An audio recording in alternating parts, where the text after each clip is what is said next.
여러분 안녕하십니까? 가장 빠른 종합뉴스 뉴스큐 시작합니다. 국가안보와 정보를 책임지는 국가기관인 국정원이 한 차례 인사파동으로 혼란을 겪은 데 이어서 국정원장을 포함해 이른바 톱3가 전격 경질됐습니다. 각각의 분야 속에 총선 준비에 박차를 가하고 있는 여야 내부 상황까지 알아보겠습니다. 연예인 마약 투약 의혹을 수사하는 경찰이 가수 지드래곤 권지용 씨에 대한 출국 금지 조치를 해제했습니다. 배우 이선균 씨는 출국 금지 기간이 연장이 됐는데요. 다른 사건들과 함께 법리적으로 다뤄보겠습니다. 네, 월요일 뉴스큐 엑스포 관련 분위기부터 살펴보겠습니다. 2030 세계 엑스포를 누가 개최할지 최종 운명을 가릴 회원국 투표가 내일 밤으로 다가왔습니다. 네, 오일 머니를 앞세워 물량 공세를 펴는 사우디가 가장 강력한 경쟁 상대인데 부산이 바짝 추격을 해서 승부는 박빙이 될 거라는 평가가 나옵니다. 취재 기자 연결해서 자세한 내용 알아보겠습니다. 이승배 기자. 네, 정치부입니다. 네, 내일이 결전의 날인데 우리의 유치단 프랑스 파리 현지로 모두 갔죠? 네, 맞습니다. 지난 주말 윤석열 대통령이 국제박람회 기구 BI 총회가 열리는 프랑스 파리에서 각국 대표를 만나 막판 홍보전을 펼친 뒤 귀국했습니다. 지금은 한덕수 국무총리 등 정부 유치단이 바로 이어서 바통을 이어받았고요. 바닥을 누비고 있습니다. 한 총리는 마지막 순간까지 BI 회원국 대표를 만나서 부산 지지를 호소할 예정입니다. 한 총리는 우리가 조금 늦게 출사표를 던졌지만 한국의 비전과 역량 그리고 국민적 열기를 강조하겠다면서 막판까지 꺾이지 않는 마음으로 최선을 다하겠다고 말했습니다. 유치 당사자인 박형준 부산시장 그리고 민간유치위원장인 최태원 대한상공회의소 회장 등 재계 인사들도 파리에 모두 집결했습니다. 말 그대로 민관이 한 팀이 돼서 막판 총력전을 펼치고 있습니다. 에펠탑 같은 주요 관광 명소와 대사관 근처에 부산을 응원하는 광고를 내거는 등 치열한 홍보전을 벌이고 있습니다. 출사표를 던진 도시는 부산과 사우디아라비아의 리야드, 이탈리아, 로마입니다. 초반만 해도 사우디가 많이 앞서 있다는 평가가 지배적이었는데요. 지금은 부산이 성미까지 따라왔다는 평가가 나옵니다. 정부는 최대 표밭인 유럽과 아프리카 표심을 얻는 데 힘을 쏟고 있습니다. 네, 가장 궁금한 부분이 최종 투표 결과가 언제 나올지 이 부분일 텐데 언제로 예상이 되고 있나요? 네, 시간을 말씀드리기 앞서서 투표 과정부터 먼저 설명을 드리겠습니다. 최종 투표에 앞서 각국은 마지막으로 5번째 프레젠테이션을 합니다. 이 PT는 파리 현지 오후 1시 반, 우리나라는 8시간 더 빠르니까요. 밤 9시 반쯤 시작이 됩니다.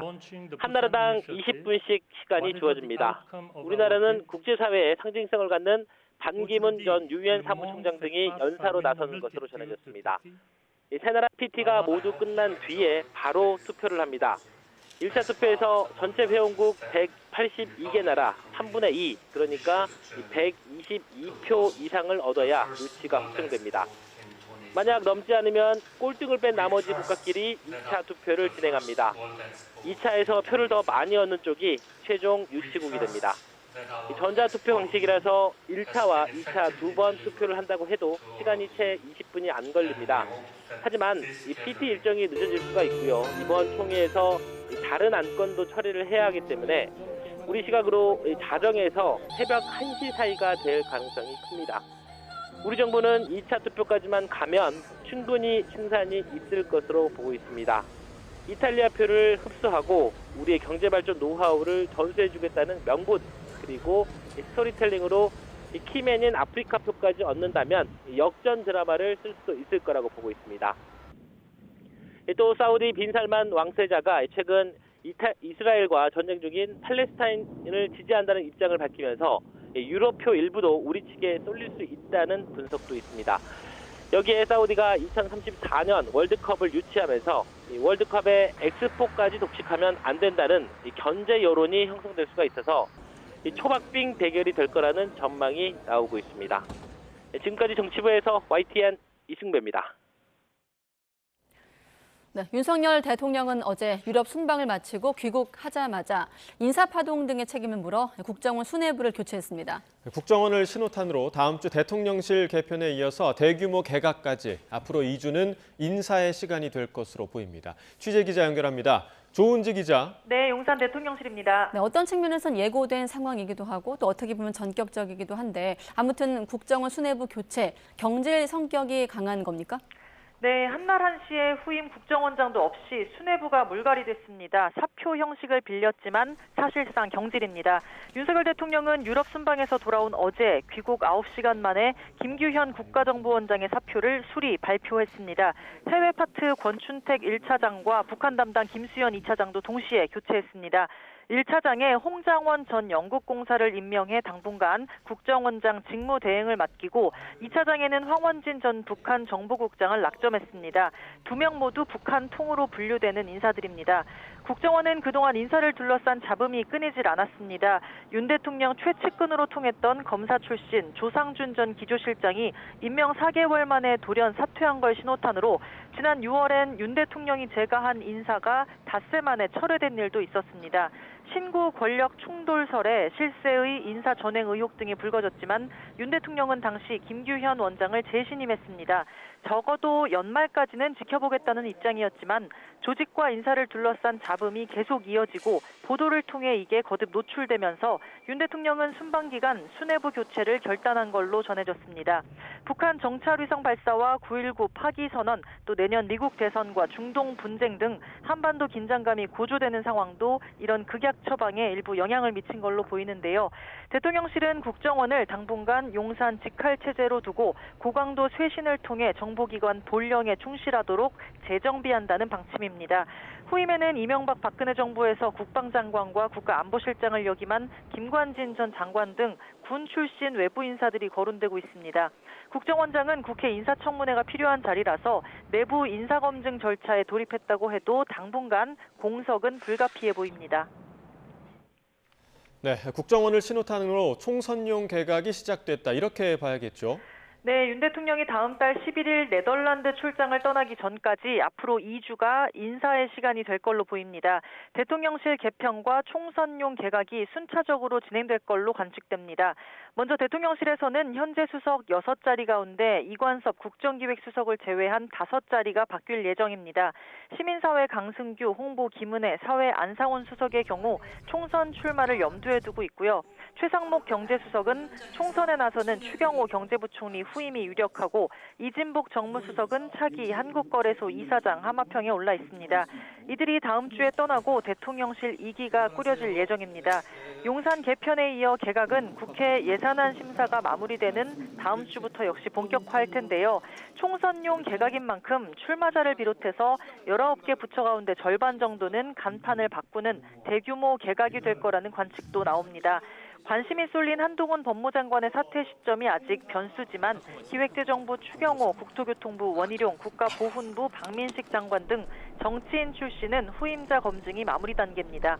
윤석열 정부 3년차를 앞두고 국정 성과를 내야 하는 데다 용산과 여의도 인사가 일부 맞물려 있는 만큼 정교한 셈법이 필요해 보입니다.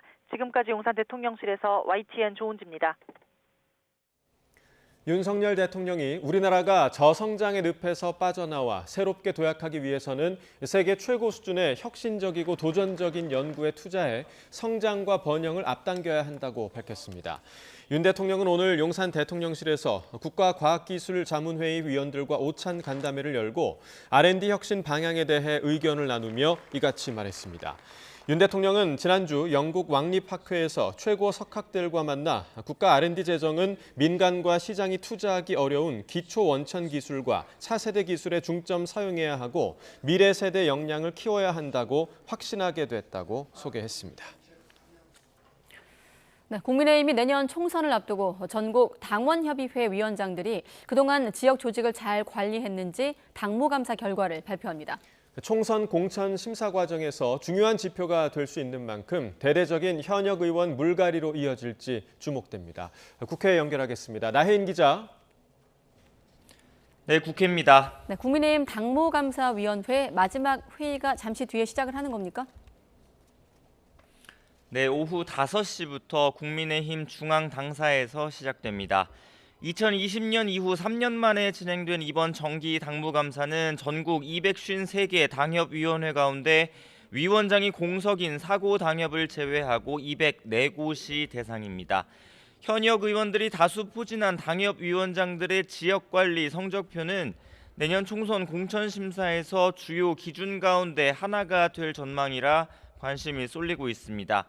앞서 오늘 회의를 마친 뒤 브리핑을 예고했던 신희진 당무감사위원장은 성적이 가장 좋은 1위 당협위원장의 경우 공개 발표할 수 있다고 말하기도 했습니다.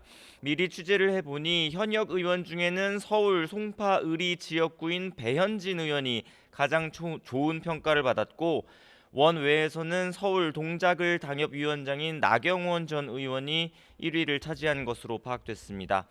다만 하위 평가를 받은 인사 명단은 곧 출범할 공천관리위원회가 비공개로 넘겨받을 것으로 보입니다. 혁신위발 인적 쇄신론과 맞물려 특히 영남권 중진 의원들이 어떤 평가를 받았을지 주목됩니다.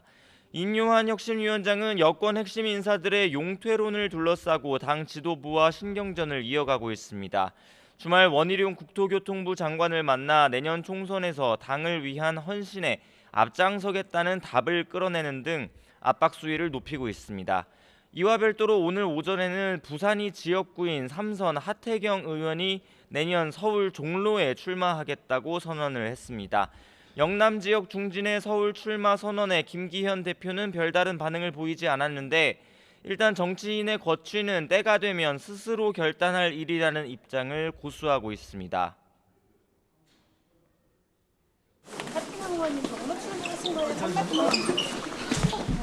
하태경 의원님 종로 출마하는 직업과 같은 이야기가 된다는 건가요? 네, 국민의힘 상황 알아봤고 민주당 상황은 어떻습니까? 네, 민주당은 공천 규칙을 정하는 문제를 두고 당내에서 잡음이 일고 있습니다. 오전에 민주당 당무위원회가 현역 의원 평가에서 낮은 점수를 받은 하위 10% 의원들의 공천 불이익을 강화하겠다는 당헌 개정안을 의결했는데 비이재명계 의원들을 중심으로 반응이 차갑습니다. 한 비명계 의원은 YTN과 통화에서 총선 규칙은 방향을 떠나서 1년 전에 정하기로 한 게 당의 원칙이었다고 말했습니다. 이재명 대표가 공언했던 시스템 공천 원칙이 무너졌다는 겁니다. 이 밖에 민주당 당무위원회에선 기존 1대 60이었던 대의원과 권리당원의 전당대회 표 가치 비중을 1대 20 미만으로 조정을 해서 권리당원의 권한을 강화하는 안건을 의결했습니다. 개정안이 당 중앙위원회 최종 의결을 거쳐 통과되면 지도부를 뽑는 전당대회에서 대의원들의 영향력은 대폭 축소되고 권리당원 표 가치는 3배 이상 커집니다. 비명계 의원들은 이를 두고도 강성 지지층의 의사를 따라가겠다는 거라고 반발하고 있습니다. 이에 대해 이재명 대표는 국회에서 기자들과 만나 민주사회에서 표의 등가성은 매우 중요한 가치라며 당내에서 대의원과 권리당원이 동등하게 1인 1표를 행사해야 한다는 열망이 큰 건 사실이라고 강조했습니다. 1인 1표제에 대한 열망이 매우 큰 건 사실인데 단번에 넘어서기는 어려운 벽이어서 한 걸음씩 이렇게 점진적으로 바꿔나간다는 점들을 좀 이해하고 좀 용인해 주시면 좋겠습니다. 사실상 대의원제 폐지 방침을 굽히지 않은 건데 다음 달 7일 당 중앙위원회의 최종 의결을 거치기까지 논란이 예상됩니다. 지금까지 국회에서 전해드렸습니다.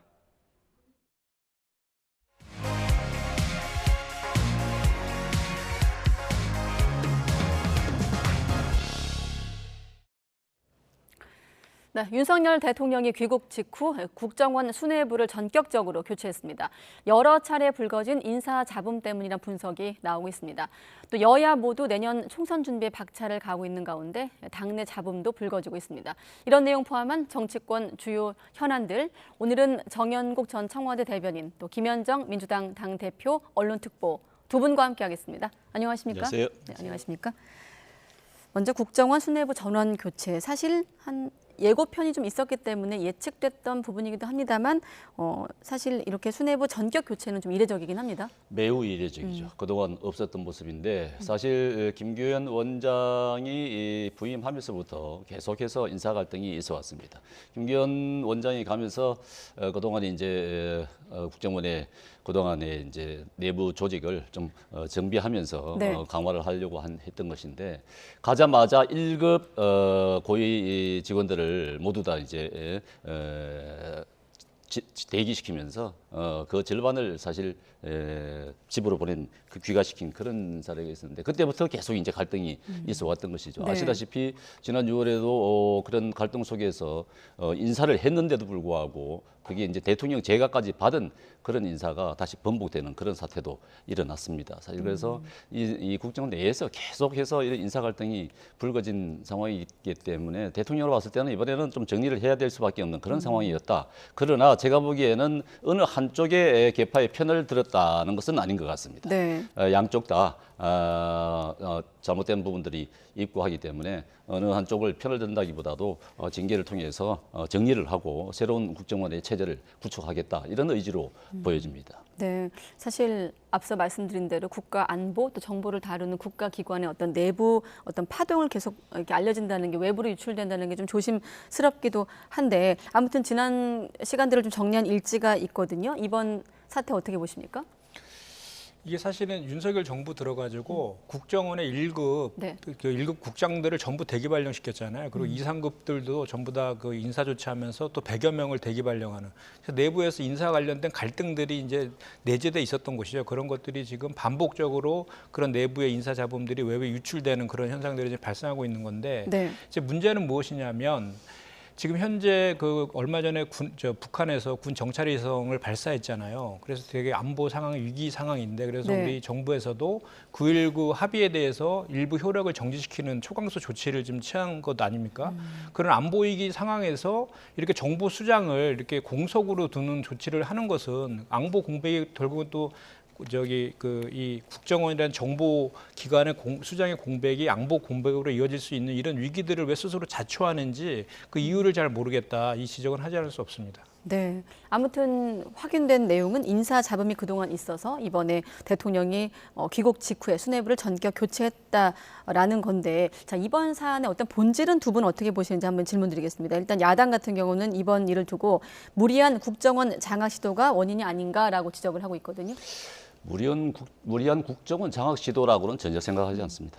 전혀 그렇게 볼 시각은 없고요. 네. 김규현 원장 같은 경우는 굉장히 합리적인 인물입니다. 그렇게 막 무리하게 일을 추진해 나가는 그런 스타일의 원장이 아니었습니다. 그렇기 때문에 본인이 외교 출신이기 때문에 외교적 역량들을 발휘하면서 갈등을 갖다 최소한 줄여나가면서 조직을 장악하는 그런 스타일이었는데 이번에 이제 그런 장악력이 오히려 어떻게 보면은 좀 결과적으로 보면은 떨어졌다고 볼 수 있겠죠. 그렇기 때문에 인사 갈등이 계속 일어났던 것이겠죠.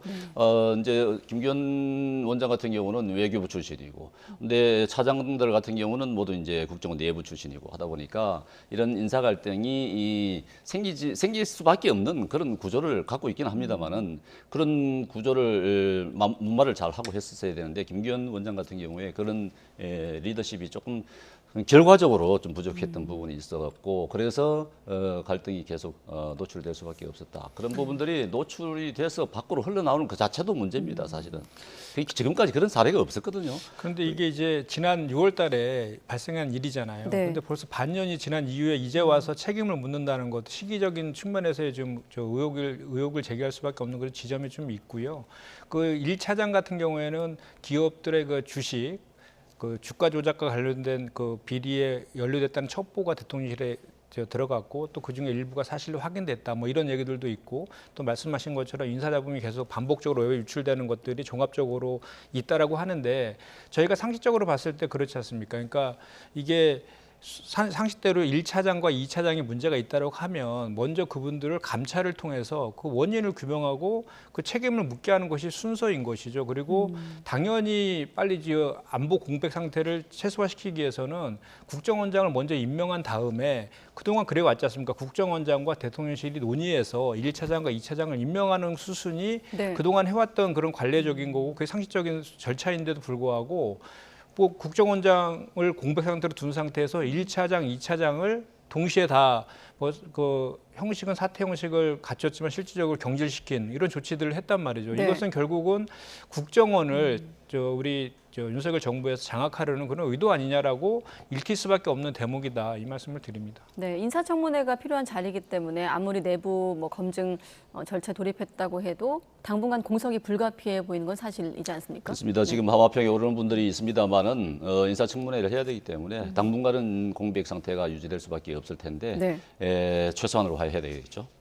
알겠습니다. 일단 군 출신 누구누구 하마평에 오르는데 인선은 좀 지켜보기로 하겠습니다. 이제 각 당 내부 상황으로 넘어갈 텐데, 자, 조금 전에 이제 회의가 시작됐다고 아까 저희 취재 기자가 전달을 했는데 당무감사 결과가 발표될 예정입니다. 내년 총선 앞두고 쇄신론과 맞물리면서 이제 결과에 대한 좀 파장이 적지 않을 것 같고, 아까 저희 취재 기자가 취재한 내용을 좀 알려주기도 했거든요. 나경원 전 의원 또 배현진 의원이 점수 잘 나왔다 이렇게 알려주기도 했는데 어떤 파장이 예상되십니까? 사실은 그 당무감사는 보통 한 여름 정도에 이렇게 했는데 그 국민의힘 같은 경우는 상당히 좀 시기적으로 좀 늦은 감이 좀 없지 않아 있는데 총선을 앞두고 이렇게 당무감사하는 경우는 저희 당에서는 좀 본 적이 없어서요. 네. 근데 어쨌든 간에 이 당무감사 결과가 당연히 이제 그 현역 의원들 같은 경우 특히 이제 그 평가에 반영이 될 수밖에 되게 되어 있고 또 다른 그 253개의 지역위원장들 모두의 평가에 반영되기 때문에 그것이 또 공천할 때 또 그거에 또 기준으로 또 들어가기도 하거든요. 평가의 네. 기준으로.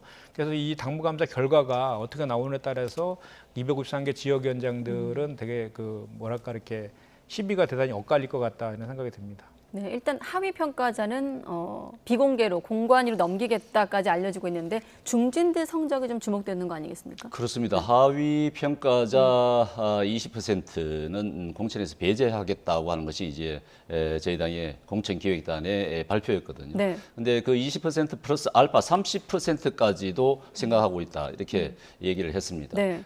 사실 며칠 전에 김기현 대표께서 이 하위 평가자를 미리 발표를 할 것도 검토하고 있다 이런 얘기도 했었는데 그것은 이제 미리 발표함으로써 컷오프 대상자들이기 때문에 그 대안이 가서 대안이 될 수 있는 사람들이 가서 이제 준비할 수 있는 시간을 줄 여지가 있다 하는 생각에서 그렇게 말씀하신 것 같은데 네. 그렇게 될 경우에는 상당히 파장이 크겠죠. 미리 발표했을 경우에 사실 며칠 전만 하더라도 그런 그 하위 평가자라면서 사실 정보지가 한번 돌았거든요. 그렇게 해서 지금 난리가 나고 했었는데 하위 평가자를 미리 발표하기는 좀 어려울 것입니다. 그렇지만 그 명단은 당무감사 결과는 공천관리위원회 다음 달 중순쯤에 지금 생각을 하고 있는데 공천관리위원회에 넘겨서 공천 심사 과정에서 그 부분을 충분히 반영한다.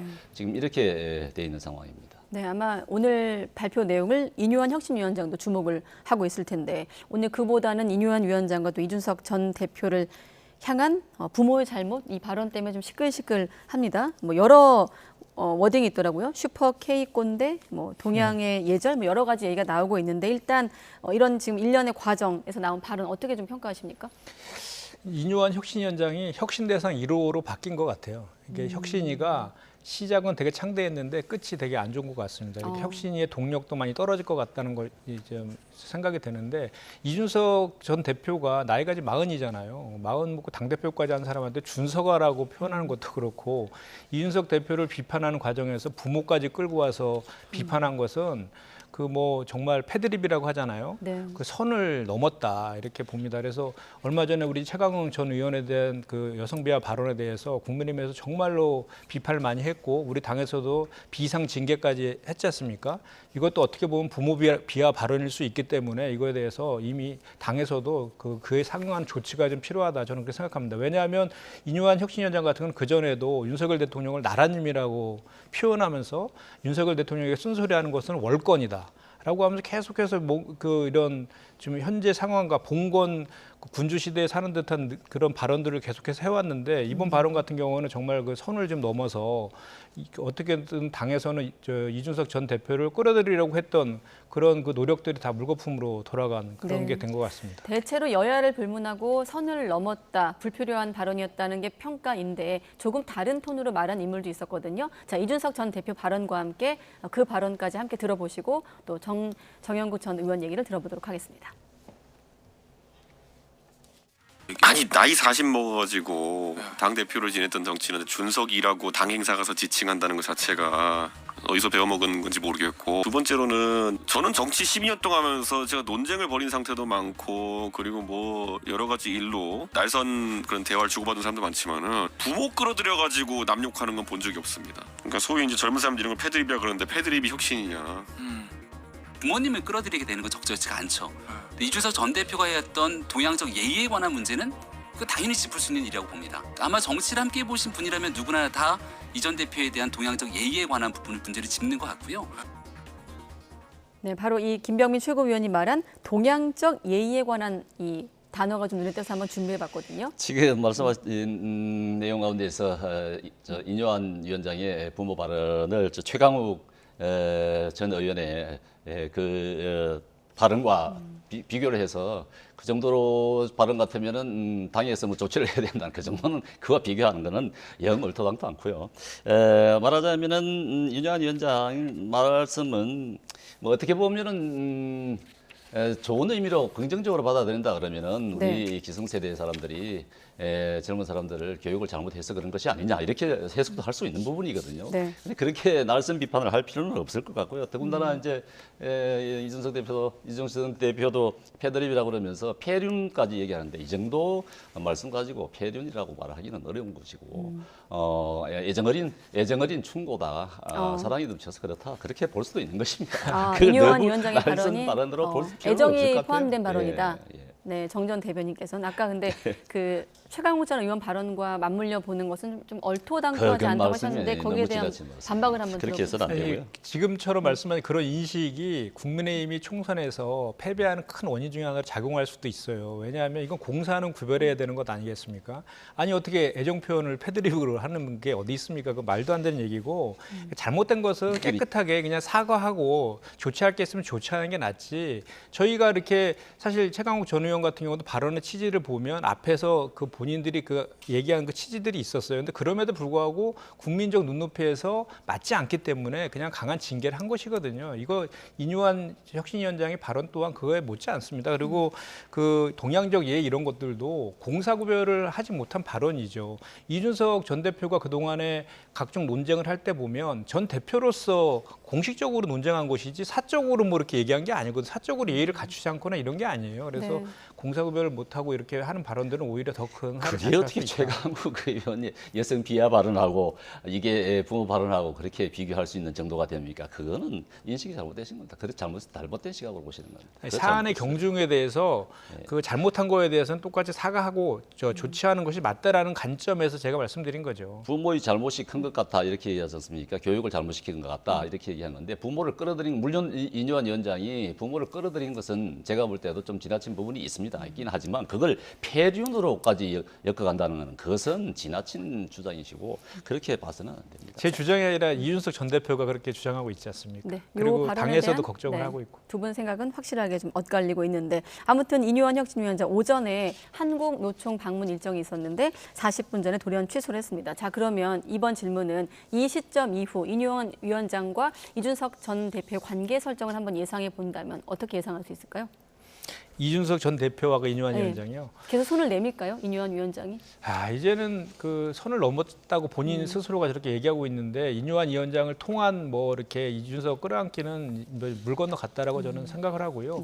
이미 이준석 전 대표는 신당에 대해서 어제 대구 이제 그 콘서트인가요? 콘서트에서 얘기했듯이 거의 90% 이상은 기정사실화된 것 같고 그럼에도 불구하고 여전히 여지는 좀 남겨놓고 있지만 그 여지를 충족시킬 수 있는 유일한 사람은 윤석열 대통령밖에 지금 없지 않습니까? 그럼에도 불구하고 윤석열 대통령이 그럴 가능성은 없다라고 또 본인이 하는 거기 때문에 이제 신당 창당은 거의 이제 기정사실화된 것 같고요. 그거에 대해서 인요한 위원장이 또 다른 명분까지 또 주어진 또 이런 상황이 돼버렸다 이렇게 생각합니다. 지금 이준석 전 대표의 신당 창당을 완전 기정사실화할 수는 아직까지 없을 것 같고요. 우리가 정치권에서는 흔히 볼 수 있는 것 아니겠습니까? 극과 극이 대치할 때 오히려 더 타협점이 빨리 생길 수 있는 부분인데 이준석 전 대표 같은 경우는 지금 이제 신당 창당으로 계속 향해서 가고 있기는 합니다. 그래서 이제 극한 상황까지 끌고 갈 것이라고 제 예상이 됩니다.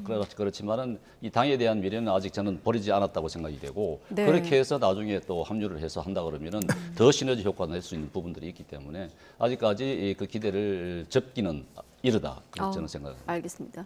자, 일단 큰 틀에서 당이 총선 물갈이에 시동을 걸고 있는 상황, 그리고 인적 쇄신론을 혁신위가 내놓고 있는 상황, 그리고 이준석 전 대표는 신당을 창당하겠다 이런 분위기가 흐르고 있는 상황에서 하태경 의원이 정치 1번지 서울 종로를 선택했습니다. 참고로 최재형 의원이 현역이고 한동훈 장관 예상지 중에 또 하나로 거론되는 곳인데 어떤 의미가 있는 선택일까요?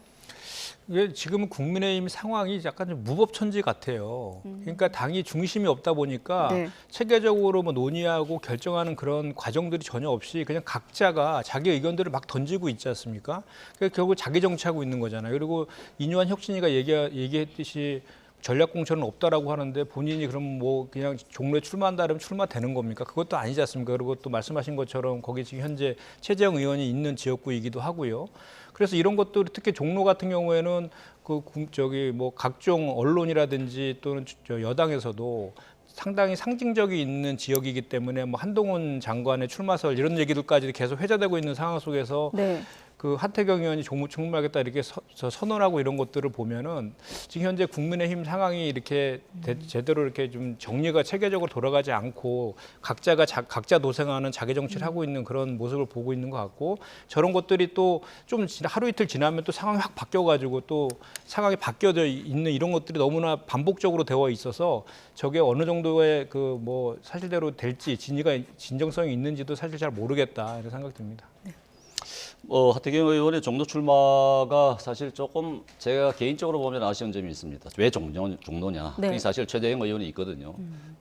지금 수도권 지역에 민주당 의원들이 포진해 있는 곳이 곳곳에 있는데 그 가운데 한 곳에 가서 획득을 해오는 것이 바람직한데 왜 종로냐 하는 부분에 대해서는 네. 조금 의아한 부분이 있습니다. 그렇지만 이제 본인 입장에서는 이제 혁신위가 제안했듯이 중진의 수도권 험지 출마를 실행을 한다. 그것도 종로에 가서 나는 나의 몸값을 좀 올리겠다. 이런 의도가 좀 담겨 있는 것 같은데 조금 제가 생각하기에는 뭐 예를 들어서 뭐 정청래 의원이 마포에 간다든가 해서 네. 그렇게 해서 싸워서 획득해오는 그런 자세가 좀 있었으면 오히려 나았지 않았을까 하는 아쉬움은 조금 있습니다. 네. 이뉴한 위원장은 용기 있는 도전이라고 격려했다지만 용기 있는 도전이죠. 도전이긴 한데 아쉽다. 그런 부분이 있는 알겠습니다. 끝으로 국민의힘 관련해서 어쨌든 주류의 희생을 놓고 지금 일단 지도부랑 혁신위의 신경전, 긴장감이 좀 높은 상황에서 김기현 대표가 대통령이랑 하루에 서너 번씩 통화한다까지 발언이 나왔습니다. 네, 아까 혁신 위원장이 대상이 되고 있다고 말씀하셨는데 네, 앞으로 혁신이 어떻게 예상하십니까? 일단 이게 처음에 혁신위가 사실은 그 보궐선거 참패 이후에 그 당대표가 책임을 져야 되는데 그 대신에 이제 당직자들 바꾸면서 혁신이 띄웠잖아요. 그것도 윤심의 의중이 반영된 것이다라고 시작한 거라서 처음에 이제 그 윤심과 김기현 대표 그 이뉴한 혁신위원장 간의 교감하에 띄워진 것이다라고 저희가 이제 생각을 했고 그동안에 그런 과정 속으로 쭉 일련 절차가 진행돼 왔었는데 갑자기 이게 이제 지도부 중진 그 험지 출마 불출마 이 얘기를 하면서 이제 김기현 대표랑 뭐 윤핵관들 장제원 의원 등이 이제 반발하는 이런 형국인데 결국은 그런 것 같습니다. 이것이 그리고 때 아닌 갑자기 윤심 경쟁이 벌어졌어요. 사실은 이번에 혁신의 가장 큰 역할은 윤석열 대통령한테 쓴소리하는 게 사실은 그 핵심이었는데 그건 하지 않고 오히려 이뉴한 위원장과 김기현 대표가 윤심이 나한테 있다라는 이상한 또 경쟁을 하고 있는 이런 좀 엉뚱한 지금 상황이 벌어졌는데 저는 결국은 김기현 대표가 지금은 지역구 가서 의정부구에 열면서 이렇게 좀 약간 그 이뉴한 혁신위원장에게 좀 이렇게 반대하는 그 입장을 취하는 듯한 모습은 보이고 있지만 결국은 그 윤석열 대통령 의중대로 당대표로서 이렇게 뭐 불출마라든지 험지 출마 쪽으로 결정되지 않을까 이렇게 예측합니다. 언젠가 이 자리에서 어떤 패널은 지금 두 사람의 이 투샷이 나오고 있어 생각이 났는데 지금의 혁신위와 김기현 대표 체제가 운명 공동체다 이렇게 말한 분도 계셨는데 지금 보면 좀 그런 분위기는 아닌 것 같아요. 혁신위가 잘못되면은 김기현 대표 체제도 사실 어렵다고 봐야 되겠죠. 네. 그렇기 때문에 서로 완전 딴 길을 가고 있다 이렇게는 생각되지 않은데요. 네. 지금은 약간의 갈등이 비춰지는 그런 모습 아니겠습니까? 혁신위가 제안한 대로 하고 있지 않다 이렇게 보여지는 모습이 보이긴 하는데 그렇다 하더라도 결과적으로는 그렇게 되지는 않을 거라고 저는 봅니다. 즉 김기현 대표 같은 경우는 그제 울산에서 사실 제가 울산이 지역입니다만은 울산에서 의정 보고회도 했어요. 근데 울산에서는 아주 독특한 그런 지역적 환경도 있습니다. 울산에 오선 의원이 나와가지고 울산 지역을 위해서 했었으면 좋겠다고 하는 그런 열망이 있고 하기 때문에 그래서 이제 지역에서 지역 그 리더 그룹들이 이 울산에 남아라 해가지고 기자회견도 하고 그랬거든요. 네. 그렇기 때문에 그런 이제 김기현 대표로서는 명분을 갖고 이제 지역 출마를 생각도 고려도 하고 있을 텐데 그렇다고 자기가 이제 지역에 출마하면서 전체적으로 총선을 관리하겠다 하는 부분에 대해서는 본인은 자신이 있다고 할 수 있습니다만은 국민들은 그런 시각으로 보지 않을 수가 있기 때문에 본인의 고민이 깊을 것입니다. 그런데 이제 막판에 가서 본인이 어떤 결정을 내릴지는 아직까지 좀 더 두고 봐야 되는데 아마도 전체 당을 살리는 방향으로 고민을 하지 않겠습니까? 네. 그렇다고 그러면 나중에 되면 이완 혁신위가 바라보는 방향하고 같을 수밖에 없을 것이다 그런 생각이 듭니다. 자, 다음은 민주당으로 넘어갈 텐데 대의원 권한을 축소하고 권리당원의 비중을 좀 강화하는 것을 추진하고 있는 민주당. 자, 이재명 대표가 비명계 반발이 적지 않은 상황에서 표의 등가성을 언급했거든요. 잠깐 이재명 대표 발언부터 들어보고 또 두 분 의견 듣겠습니다. 민주주의 사회에서 표의 등가성은 매우 중요한 가치입니다. 대의원과 권리당원의 1인 1표제에 대한 열망이 매우 큰 건 사실인데 그 방향으로 가야 하긴 하겠지만 단번에 넘어서기는 어려운 벽이어서 한 걸음씩 이렇게 점진적으로 바꿔나간다는 점들을 좀 이해하고 좀 용인해 주시면 좋겠습니다. 비명계 의원님들 반발이 좀 예상이 되는데 향후 설득 과정 좀 어떻게 보고 계실까요? 충분한 협의 논의를 거쳐서 그 의견들 모아 나가도록 하겠습니다.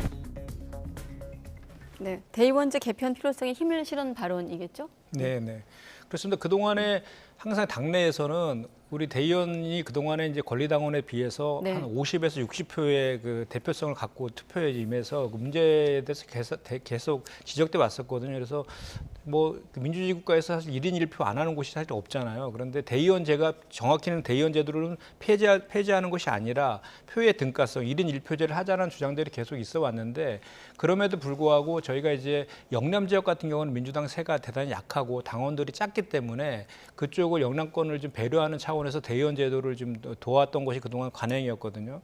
그동안에 이제 제도였는데 이번에 그런 이제 혁신의 의견들도 반영하면서 또 그전에 이제 그 대의원의 비율이 이제 한 5, 60표에서 20표 정도 내로 그러니까 권리당원 1명당 권리당원 20명당 대의원 1명 정도로 줄이는 그런 내용으로 좀 이렇게 절충이 돼 가지고 이번에 당원 개정안이 올라왔다 이렇게 보시면 될 것 같습니다. 네.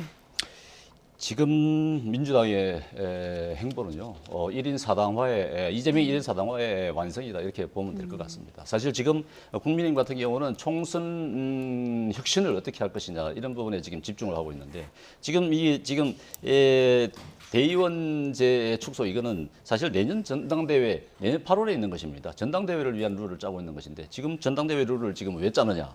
제가 보기에는 총선 국면에서 경선이란다. 이게 총선 국면에서 이제 공천권을 두고 사실 의원들이 그렇게 자기 소리를 내지 못하는 이런 상황을 이용을 해서 지금 이재명 대표는 자신의 지금 자신의 당으로 만들기 위해서 자신의 팬덤들을 더 강화하기 위해서 룰을 만들고 있다. 지금 국민의힘과는 굉장히 대비되는 그런 모습을 보이고 있다. 어떤 점이 대비되는 거죠? 지금 우리는 내년 총선을 위해서 어떤 룰을 어떤 혁신적인 룰을 만들까를 고민을 하고 있지 않습니까? 근데 지금 민주당은 내년 전당대회 8월 전당대회 룰을 짜는데 지금 올인을 하고 있어요. 이것은 지금 국민들이 봤을 때 그렇다 그러면은 총선과 관련해서는 혁신을 하지 않을 것이냐, 혁신 룰은 언제 만들 것이냐 이런 얘기들이 조금 전에 사당화 말씀하셨는데 어제 비명계 모임에서도 이 화두가 나오고 끝으로 말씀 듣고 마무리하겠습니다. 그 원칙과 상식이라는 이제 조직이 있는데 이분들이 이제 당내에서 그 뭐 당내 민주화라든지 강성 팬덤 우리 당원들에 대한 그런 것들 폐해라든지 이런 것들을 좀 고치겠다라고 해서 이제 출범을 했는데 사실 이분들이 그 민주당에 대해서 당내에서의 혁신이라든지 이런 대안들을 제시하고 또 당에서 그거를 수용하고 이런 뭐 다양성이라든지 그런 다양한 의견을 존중하는 것은 저는 존중되어야 된다고 생각합니다. 다만 한간 일각에서 이분들을 바라보는 시각 중에는 공천 때문에 그러는 것이다. 그리고 반명하려는 거 아니냐라는 일각의 시각들이 있거든요. 그래서 그런 시각들도 바라보면서 또 본인들을 비판하고 있는 의견들이 있다는 것도 받아들이면서 서로 상방한 소통을 통해서 대안을 제시하는 그런 건전한 당의 통합과 총선 승리로 나아가는 그런 역할들을 하기를 바랍니다. 네, 알겠습니다. 아까 서로를 향해서 한쪽에서 무법천지다, 또 정 전 대변인께서는 1인 4당화를 완성해 가고 있다라고 말씀하셨는데 이를 입증하는 과정이 될지 아니면 반박하는 과정이 될지 함께 지켜보겠습니다.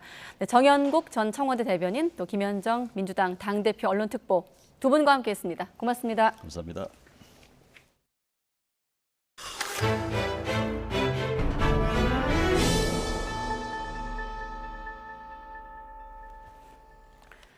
네, 북한 김정은 국무위원장이 국가항공우주기술총국 평양종합관제소로부터 또다시 군사정찰위성 만리경 1호에 대한 보고를 받았습니다.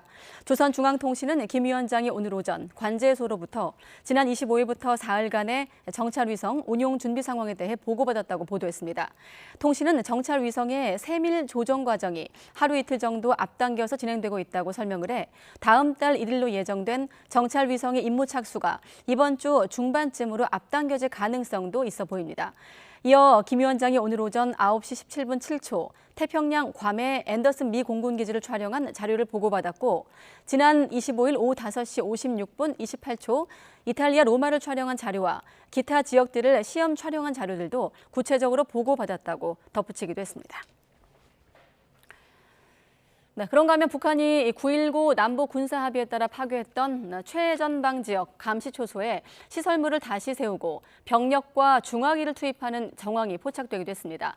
지난 23일 합의 파기 선언 이후 이 같은 움직임이 나타난 건데 해안포 개방도 눈에 띄게 증가한 것으로도 확인되고 있습니다. 좀 더 자세한 내용 취재기자 연결해서 알아보겠습니다. 최민기 기자. 네, 국방부입니다. 네, 그러니까 북한이 9.19 군사합의 파기를 선언하고 나서 군사적 조치를 예고했었는데 실제 전방 지역에서 관련 동향이 포착이 됐군요.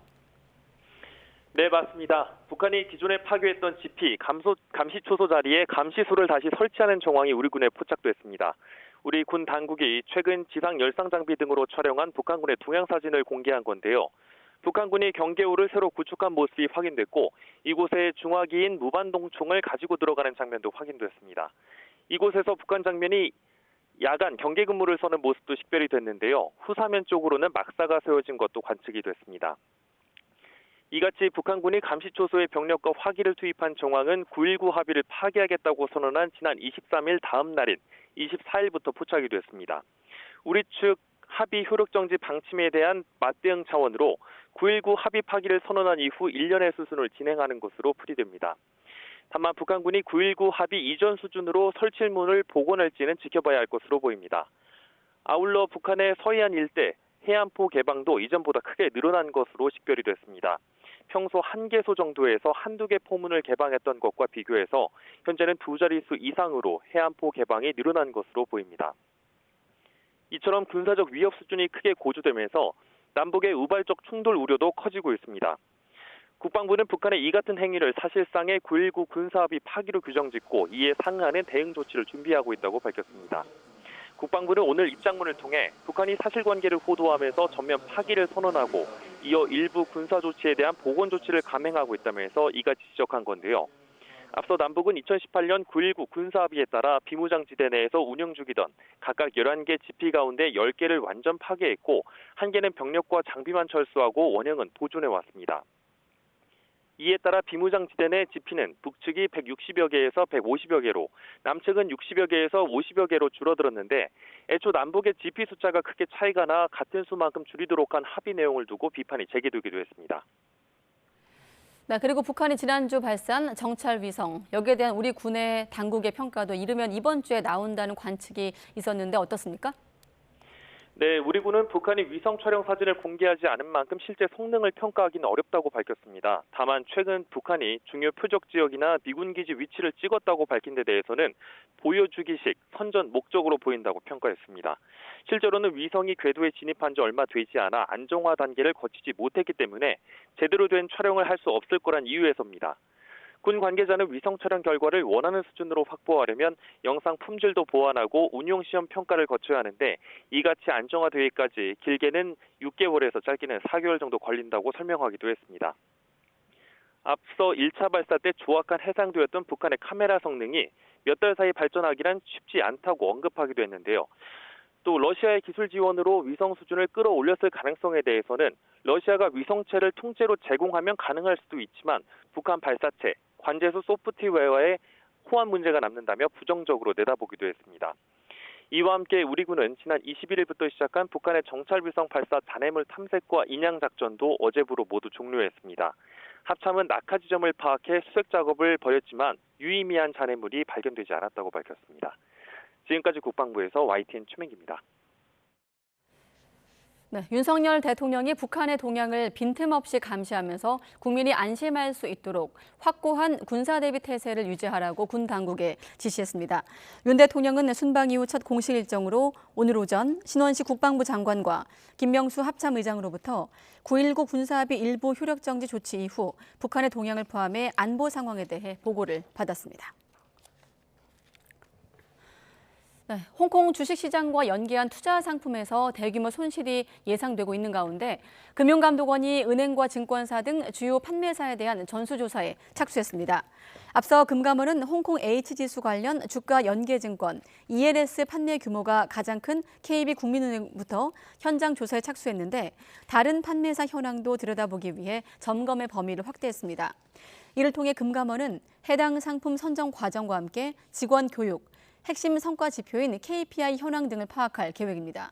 또 내년 대규모 손실이 도래하는 만큼 판매사 차원에서 어떻게 대응할 계획인지도 살펴보고 있습니다.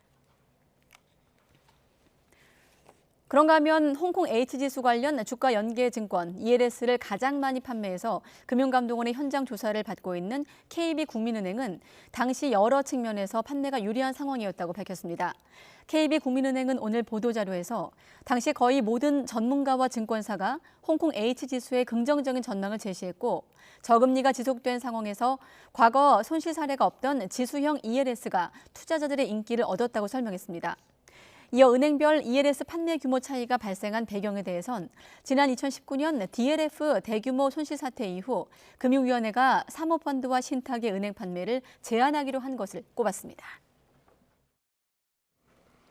네, 이처럼 내년 대규모 손실이 예상되는 증권 상품 ELS라고 불리는 주가 연계 증권 상품입니다.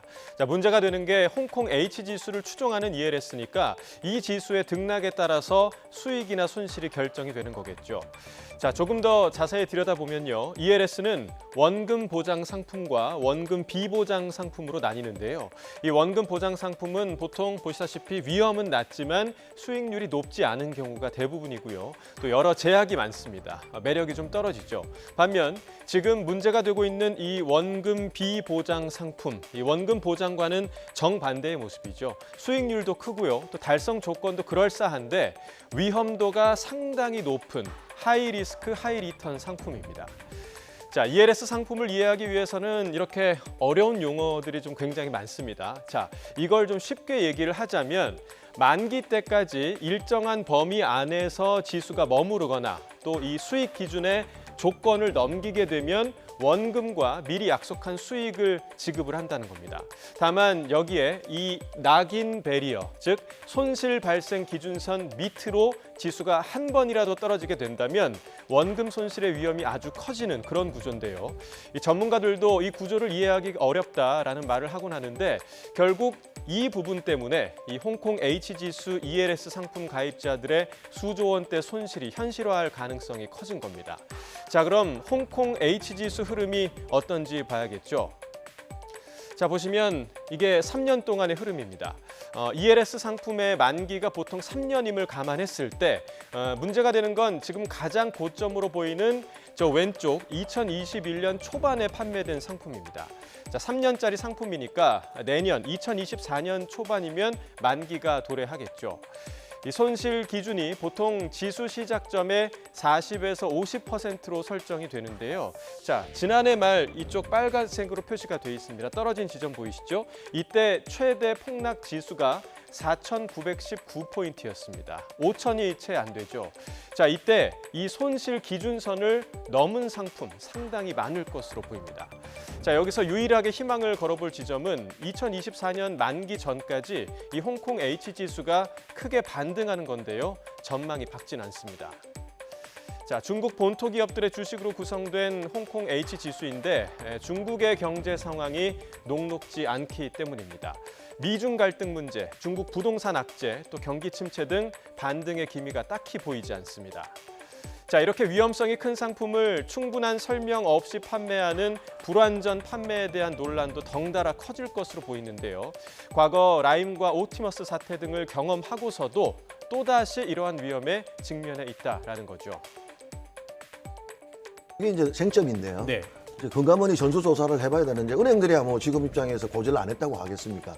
그런데 은행이 고지를 했다는 게 뭐 AI도 했고 뭐 콜센터 해피콜도 했다 뭐 이런 내용도 녹취가 있다고 하는데 그 녹취가 되려고 한다면 정확하게 위험성을 고지해줘야 되거든요. 예. 네, 금융당국이 금융사와 증권사를 대상으로 전수조사에 나섰다고 하는데요. 부디 과거의 잘못이 되풀이되는 그런 결과가 나오지 않았으면 좋겠습니다. 네, 최근 행정 전산망이 잇따라 마비되면서 국민 불안이 커지고 있는 가운데 이번에는 서울 소방재난본부의 지령 시스템 일부가 한때 먹통이 됐습니다. 긴급 상황에 전산망이 재기능을 못하면서 1시간 넘게 출동에 차질이 빚어지기도 했습니다. 권준수 기자가 취재했습니다. 서울에 있는 소방서 20여 곳에서 지령 전산망이 끊기기 시작한 건 아침 8시. 긴급 출동하는 소방 차량의 이동 경로를 파악하는 시스템이 한순간에 멈춰섰습니다. 차량이 출동하기 위한 내비게이션 기능 정도로 생각하시면 됩니다. 그 기능이 KT망 조금 장애로 그건 안 돼가지고. 전산망 마비로 119 신고자 위치와 소방차 사이를 잇는 길 안내에 차질이 빚어졌습니다. 소방서별로 출동 가능한 대원과 대기 차량을 파악하는데도 평소보다 긴 시간이 걸렸습니다. 출동 대원들은 지령서를 일일이 출력하거나 휴대전화로 사고 지점을 파악해야 했습니다. 전산망이 복구되는 1시간 반 사이 총각을 다투는 응급 상황 대처에 불편이 이어졌습니다. 해당 전산망을 운영하는 KT는 인터넷 회선 작업 중 오류가 발생해 마비로 이어졌다고 설명했습니다. 불편을 끼쳐 죄송하다면서 재발 방지 조치를 하겠다고 밝혔지만 구체적인 경위는 아직 파악 중입니다. 앞서 정부24 같은 행정 전산망이 마비되는 등 불과 열흘 사이 4차례 국가 전산망이 멈췄습니다. 이미 큰 혼란과 우려를 낳은 상황에서 이번에는 소방기관 전산망 먹통으로 국민 불안감이 커지고 있습니다. YTN 권준수입니다. 네, 현재 1,000만 명 수준인 우리나라 청년 인구가 30년 뒤 절반 수준으로 줄어들 것으로 예측됐습니다. 지금도 청년 세대 5명 중 4명, 특히 결혼 정년기인 30대 초반 인구의 56%가 미혼인 것으로 집계됐습니다. 이승은 기자입니다. 2020년 기준 19살에서 34살 사이 청년 세대 인구는 1,021만 3천 명으로 총 인구의 20.4%를 차지했습니다. 20년 전에 비해 260만 명 줄었습니다. 저출산으로 청년 인구는 30년 뒤인 2050년에는 521만 3천 명으로 예측됩니다. 저출산 여파로 절반으로 줄어드는 겁니다. 총 인구에서 차지하는 비중도 11%로 하락할 것으로 보입니다.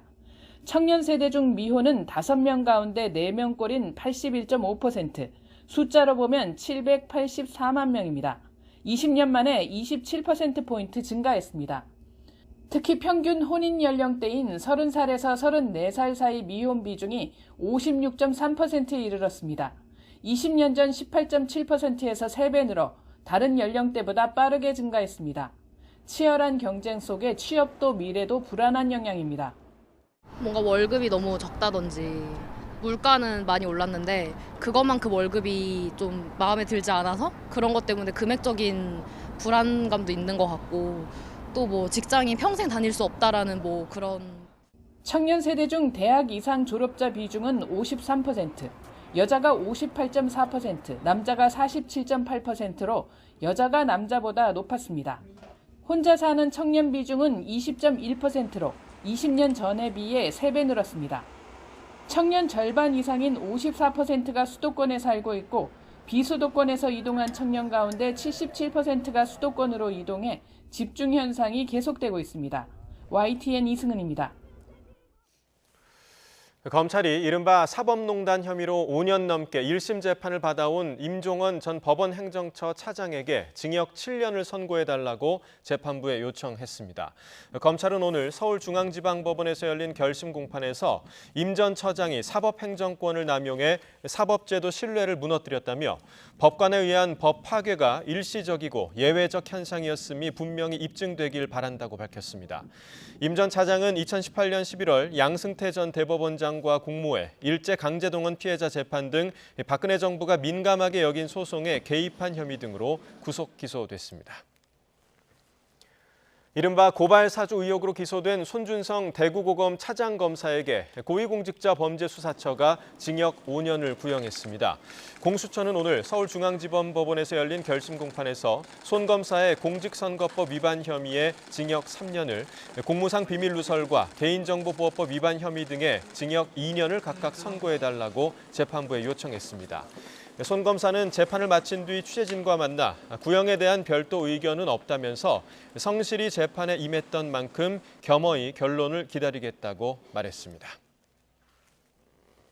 백현동 개발 사업 과정에서 부동산 업자의 수사무마 의혹과 관련해 검찰이 전직 고검장 등에 대한 압수수색에 나섰습니다.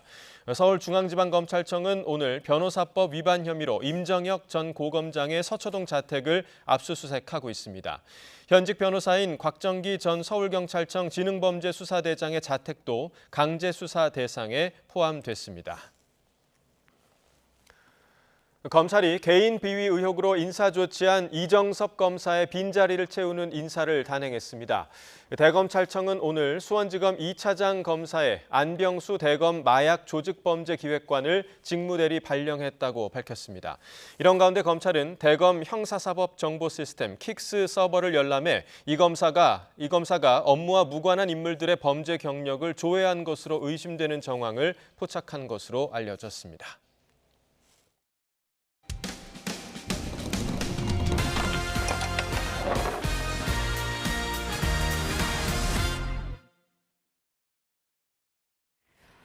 네, 당뇨 환자들 수시로 몸 상태를 확인하기 위해서 매일 많은 소모품을 쓴다고 하는데 정부가 요양비로 이를 지원하고 있습니다.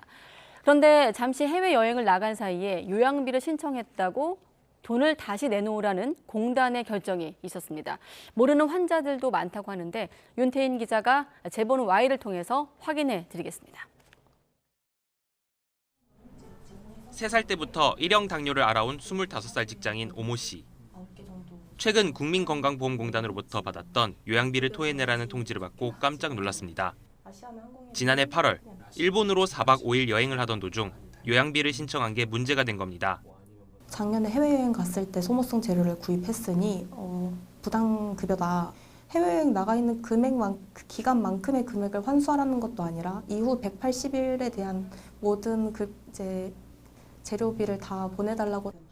당뇨 환자들은 일상생활을 위해 수시로 혈당을 확인해야 하고 이 과정에서 치열침과 같은 소모성 재료들이 매일 수십 개씩 사용됩니다. 1년에 몇백만 원이 들어 부담이지만 국민건강보험공단에서 요양비로 일부 지원하고 있어 걱정을 덜고 있습니다. 다만 해외에 머무는 동안 요양비 신청은 엄격히 제한하고 있는데 이를 모르는 환자들이 많습니다. 국민건강보험공단은 해외로 출국하면 국내에서는 진료를 받을 수 없는 상태가 되기에 요양비 급여가 중단된다며 국민이 해외 체류하고 있을 때 대리 처방하는 경우를 막기 위해 이와 같은 제도가 도입됐다고 설명했습니다. 하지만 날짜가 조금이라도 틀어지면 요양비가 줄어들 수 있어 환자들은 정해진 날짜에 맞춰 신청하는 게 현실입니다. 신청서를 받을 때 청구 날짜가 적혀 있고 그 날짜에 맞춰서 구매를 해야 되기 때문에 180일 이후 날짜에 맞춰서 달력에 미리 적어놓고 꼭 그 날짜에 구매를 해야 되는 상황이에요. 게다가 공단은 환자들이 부당하게 요양비를 타내려고 해외에서 신청한 건지 모르고 한 실수인지 소명하는 기회도 마련하지 않고 있습니다. 공단이 법을 지나치게 기계적으로 적용한다는 지적이 나오는 이유입니다. 너무 기계적으로 적용한 거죠. 최근에는 굳이 병원을 가지 않더라도 뭐 여러 가지 소모품 의료기기나 의료약품을 통해서 치료가 유지되는 경우가 상당히 많아졌는데 사실은 진료가 계속 연결이 되지 않습니까? 이런 경우에 대해서 생각을 안 해본 거죠. 1형 당뇨 환자는 물론 해마다 요양비를 신청하는 환자들도 늘면서 건강과 비용에 대한 관심이 커지는 상황. 공단 측의 세심한 관리와 배려가 아쉽다는 목소리가 나옵니다. YTN 윤태인입니다. 축구 국가대표 황의조 선수의 불법 촬영 의혹을 수사하고 있는 경찰이 황 선수를 국내로 불러서 조사하는 방안도 검토하고 있습니다. 경찰청 관계자는 오늘 수사 진척 상황에 따라 필요할 경우 영국에 체류하고 있는 황의조 선수에 출석하라고 요구할 계획이라고 밝혔습니다. 경찰 관계자는 또 황의조 선수에게서 휴대전화 넉 대와 노트북 한 대를 확보해 포렌식 조사를 하고 있다면서 지금까지 황 선수의 불법 촬영 혐의와 관련해 확인된 피해자는 2명이라고 밝혔습니다.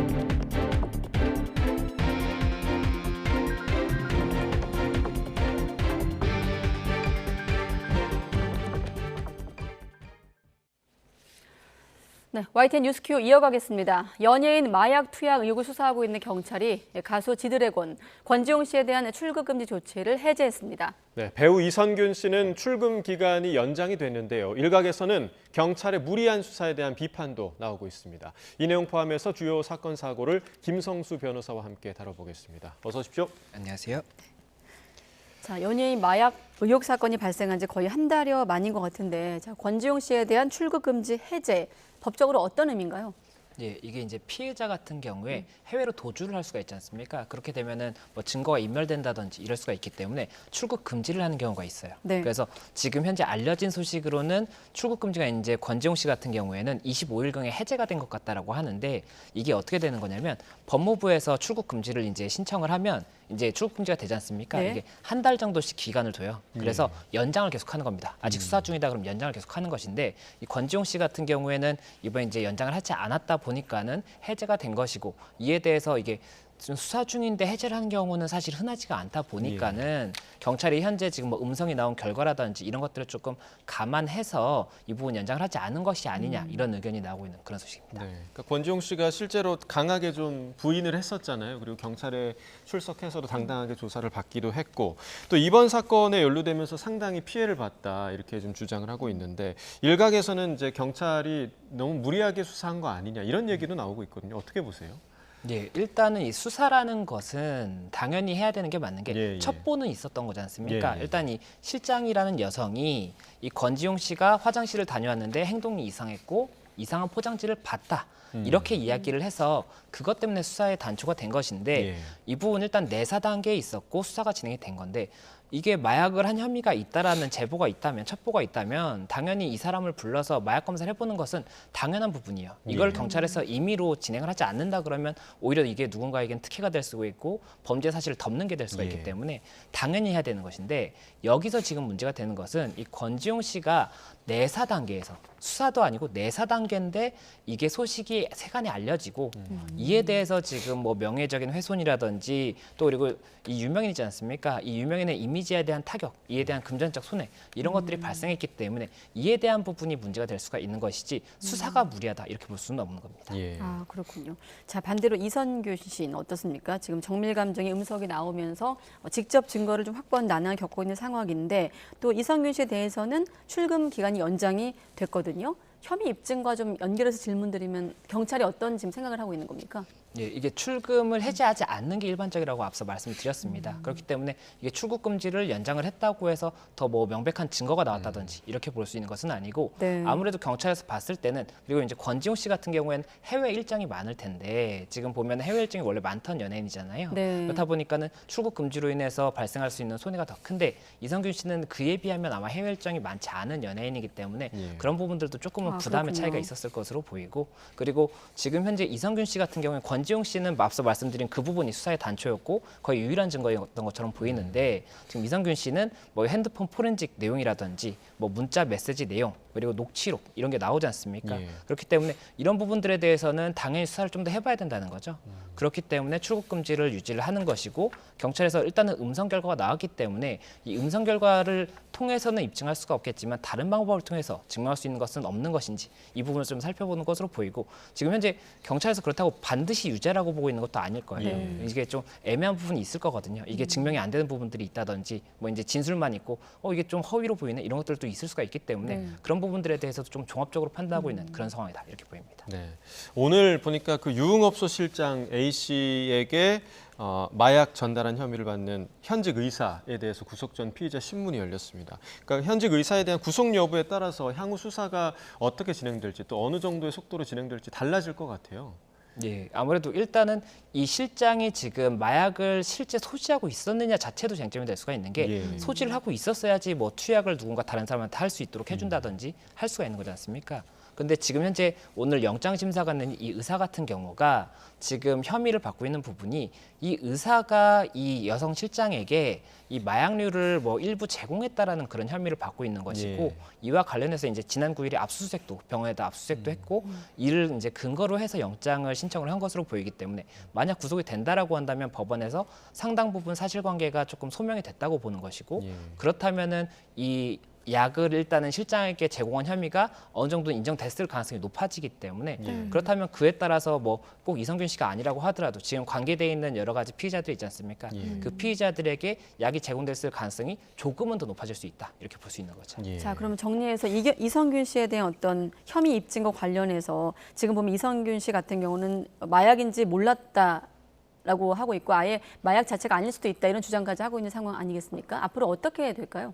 예, 일단 이성균 씨 같은 경우에 지금 사실관계가 알려진 바에 따르면 지금 이 여성 실장은 그렇게 주장을 한 것 같아요. 본인이 이제 이성균 씨랑 만났던 날짜들 있지 않습니까?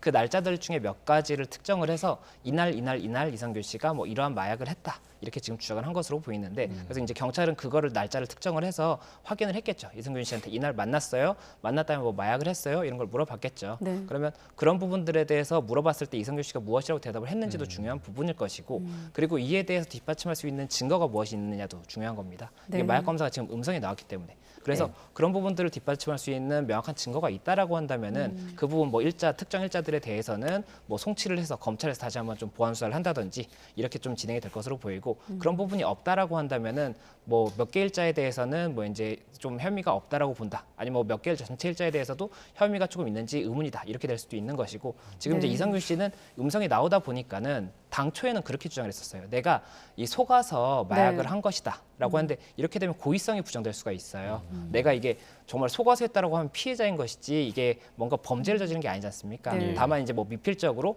이게 뭐 흡입 방식이라든지 뭐 주사기라든지 이런 거라고 했다고 한다면 미필적 고의가 가능할 거기 때문에 그런 부분들은 문제가 될 수가 있을 것인데 그런 게 아니었던 것으로 보이고 그리고 이제 이성균 씨 같은 경우에 이 미필적 고의가 인정이 안 되는 것도 이제 있는데 주장을 하는 것이 아예 내가 지금 마약을 한 것이 아닌 것으로 보인다. 그 마약이 아니었을 수도 있다. 그러니까 그때 당시에 내가 투약한 것이 뭐 만약에 뭐 예를 들어서 뭘 했다고 뭐 알약을 먹었다고 하더라도 이게 사실 마약 자체가 아니었던 것으로 보인다라고 한다면 그런 알약을 먹었다는 사실이 있다고 하더라도 마약이 아니면은 그 부분은 그러면 마약류 관리법 위반이 아니거든요. 그렇기 때문에 그런 부분까지도 좀 나아가서 주장을 하는 것으로 보이기 때문에 이 부분도 이제 경찰에서 어떻게 사실관계를 구성하는지에 따라서 이제 좀 향방이 갈리지 않을까 생각이 듭니다. 그럼 만약에 확인이 돼서 마약인지 몰랐다면 처벌도 안 받는 건가요?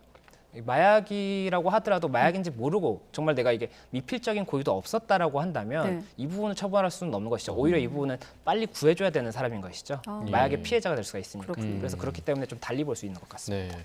자, 이번 그 마약 사건에 연루된 인물 중에 한 명이죠. 방송인 출신 정다은 씨.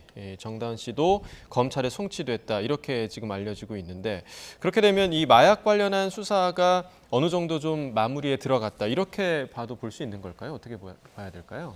예, 이게 정다은 씨 같은 경우에도 검찰에 이제 송치가 된 상황이기 때문에 이 검찰에 송치된 다음에도 절차가 굉장히 많이 남습니다. 검찰에 송치가 되고 그 다음에 이제 검찰에서도 봤을 때 죄가 있다고 한다면 기소가 되는 거예요. 그럼 재판이 가고 1심, 2심, 3심 해서 그때 이제 유죄 인정이 되는 것이기 때문에 아직 시작 단계라고 볼 수가 있는 것이고 또 이 정다은 씨 같은 경우는 이게 공범 관계가 아니에요. 이성균 씨랑 뭐 다 같이 공범 관계가 아니기 때문에 이 정다은 씨가 검찰에 이제 송치가 됐다고 해서 이성균 씨의 사건이 이제 일단락되고 있다 이렇게 보기엔 어려운 겁니다. 아직 한참 쟁점이 남아 있고 제가 봤을 때는 여러 가지를 지금 부인을 하고 있기 때문에 더 많이 확인을 해야 돼서 경찰에서 한동안 꽤 수사를 계속 하지 않을까 생각이 됩니다. 네, 알겠습니다. 자, 다음 사건은 허경영 국가혁명당 명예대표의 종교시설 하늘궁 이 숙소에서 80대 남성이 사망한 사건입니다. 여기서 만병치유약으로 불리는 불로유란 게 있나 봐요. 그걸 먹고 사망 사고가 발생했거든요. 사망 사건이. 네. 예, 이게 지금 불로유라는 것이 이제 쟁점이 되다 보니까 저도 불로유가 뭔지 좀 인터넷을 통해서 찾아봤는데 네. 이게 그냥 일반 우유에다가 뭐 허경영 대표의 이름을 붙여둔다든지 아니면 사진을 붙여둔다든지 이렇게 하면 불로유가 된다는 겁니다. 그렇게 되면 상온에 둔다고 하더라도 썩지 않고 오히려 굉장히 건강에 좋은 이런 좀 음식이 된다. 이런 취지의 이야기를 했던 것인데 지금 현재 이 남성이 80대 남성이 23일에 이제 그 허경영 대표의 그 운영하는 하늘궁에 숙박시설이 있어요. 이 숙박시설에서 사망한 채 발견이 됐는데 사망 당시 이 현장에 이 불로유를 먹었던 것 같은 정황이 있는 거죠. 그렇다 보니까는 이제 이 남성의 유족들 측에서는 이 사망의 원인이 불로유인 것으로 보인다. 이런 조금 주장을 했던 것으로 보이고 이에 대해서 수사가 이뤄지고 있다. 이런 소식입니다. 정말 썩지 않을지 궁금하긴 한데 자, 허 대표 측에서는 이번 사건과 관련해서 불로유와 연관성이 없다 이렇게 지금 부인을 하고 있거든요. 특히 이제 신도들이 각자 개인의 의지로 우유를 구입해서 이 불로유를 만드는 거다 이렇게 주장을 하는 건데 이런 경우에는 범죄가 성립이 될 수 있는 건가요? 어떤 건가요? 예, 일단 이번 사안에서 사실 사망의 원인이 무엇인지는 뭐 이제 부검이라든지 이런 걸 진행하고 있기 때문에 그걸 통해서 밝혀지겠지만 이 남성이 지병이 굉장히 좀 심한 상태였다라고 알려져 있고 이제 이 하늘궁 숙소에 들어온 지가 이틀밖에 안 됐다고 합니다. 그리고 이제 일단 하늘궁 측, 이 허경영 대표 측에서 주장을 하는 것은 노환으로 인한 사망이라든지 다른 원인이 아니겠느냐, 이 불로유 때문이라고 보기는 좀 어렵다 이렇게 주장을 하고 있기 때문에 수사로 좀 밝혀져야 될 것으로 보이고 다만 이 불로유 자체가 혹시라도 이게 식품위생법 위반이라든지 아니면 식품표시관리광법 위반이라든지 아니면 사기 이런 부분에 쟁점이 될 수 있느냐를 봐야 되는 것인데 이게 만약이라도 실제 이 스티커를 붙인 다음에 직접 판매를 했다라고 한다면 그거에 대한 사실관계가 다를 수가 있는 것이고 정말로 이 스티커만 판매를 하고 우유는 따로 판매를 하지 않았다라고 한다면 이 스티커를 판 행위 자체를 어떻게 볼 수 있느냐가 또 법적인 쟁점이 될 거예요. 그래서 그런 부분들에 대한 법리적인 쟁점이 있기 때문에 일단 사실관계가 명확하게 파악이 돼야 되는 것이고 이 사실관계에 따라서 이 사망과의 인과관계 부분도 쟁점이 되겠지만 이 제품 자체에 대해서 어떠한 처벌이 있을 수도 있다 이렇게 좀 예상이 됩니다. 아, 저희가 이런 보도를 하는 건 또 추가 피해를 막기 위한 것도 있지 않겠습니까? 자, 이런 우유를 홍보하는 행위에 대해서도 책임을 물을 수 있을까요? 예, 지금 말씀드렸던 것처럼 이게 만약에라도 제작을 해서 아예 판매까지 한다라고 한다면 이 우유 자체를 판매를 직접 한다고 한다면 식품위생법 위반이 될 수가 있거나 아니면 이 식품표시관리광고법에 그런 게 있습니다. 이게 어떤 건강에 효능이 있다거나 이런 부분들을 그 명백한 근거 없이 하는 경우에는 이게 또 벌칙상의 이제 처벌 규정이 있어요. 그렇기 때문에 그 처벌이 될 수가 있어서 그렇게 볼 수도 있는 부분이겠지만 그게 아니라 지금 완성되어 있는 이 제품에다가 스티커만 붙인 행위다라고 한다면 이걸 과연 이 식품위생법이나 이 광고법상의 이런 위반이라고 볼 수 있는지도 쟁점이 될 것이고 이게 그렇다면 이 스티커를 판매한 행위 자체에 대해서는 뭐 사기나 이런 것으로 의율할 수 있느냐가 쟁점이 될 수가 있는 것인데 이 스티커를 판매한 것이 반드시 여기에 붙이라고 판매를 한 것이 아니라고 한다면 그것도 또 이제 법적으로는 그 쟁점이 될 수가 있기 때문에 여러 가지로 사실관계 자체를 일단 파악을 해야 되는 것이고 그에 맞춰서 어떤 뭐 형법적인 문제가 있다라고 한다면 처벌이 될 것이고 그렇지 않다라고 한다면 처벌이 되지 않을 수 있는 그런 사안입니다. 네, 일단은 이 우유에 대한 검사 결과를 좀 기다려봐야 할 것 같고요. 자, 다음 소식 이야기도 해보겠습니다. 50조 원 넘는 피해가 난 것으로 추산되는 가상화폐 테라루나 폭락 사태의 주범이죠. 권도영 테라폼레스 대표, 몬테네그로 법원에서 이제 송환이 지금 승인이 됐습니다. 네. 자, 지금 8개월이 지난 시점인데 이 시점에 어떻게 송환 결정이 내려진 걸까요? 예, 이게 지금 아마 법적인 쟁점이 됐을 것으로 보이는데 예. 이 범죄인 인도 조약에 따라서 송환을 할 수 있느냐가 이 조약이 있지 않습니까? 조약이라는 것도 법처럼 이렇게 다 쟁점이 있고 요건이 있습니다. 예. 이 요건에 따라서 이 송환의 요건이 충족되느냐를 이제 법원에서 검토를 했던 것인데 이 부분이 이제 승인이 될 수 있다, 요건을 갖췄다라고 일단 몬테네그로 법원에서 네. 홈페이지에 다 게시를 한 겁니다. 예. 24일경에 게시를 하다 보니까 그럼 이제 송환 승인이 났으니까 송환이 되는 것인가 이렇게 봐야 되는 것인데 현재 지금 권도영 대표 같은 경우에는 이 위조 요건을 행사하다가 몬테네그로 공항에서 잡혔던 거란 예. 말이죠. 그래서 그 공항에서 잡혔던 위조 요건 행사에 관해서 징역 4개월을 선고를 받아서 이 부분 지금 일단은 집행이 되고 있기 때문에 이 부분 집행이 이루어진 다음에 아마 쟁점이 될 것으로 보이고 네. 또 이제 권도영 대표가 이 위조 요건 행사 외에도 당시 잠시 얘기가 됐던 것이 이 권도영 대표가 이 몬테네그로의 굉장히 유력 인사에게 뭐 돈을 건넸다라는 이야기도 있었습니다. 예. 그래서 만약 몬테네그로에서 그 부분도 문제를 삼아서 뭐 형사적인 처벌이 필요하다라고 본다면 그 부분 절차까지도 진행된 다음에 송환이 이제 검토가 될 수가 있는 것이고 또 이번 승인에 대해서도 이 법원에서 판단을 한 부분이기 때문에 이게 뭐 즉시항고라든지 이런 게 이제 몬테네그로 법상에 있을 수가 있어요. 그러면 그런 것들에 대해서도 만약 다투게 된다면 이 결정에까지 또 시간이 걸릴 수가 있기 때문에 이 부분 시간이 좀 걸릴 수 있다 이렇게 보입니다. 네, 우리가 먼저 미국보다 인도 청구를 한 상황에서 아무튼 한미 중에 송환국의 최종 결정될 예정인데 최종 송환 시점 어떻게 좀 예상하십니까?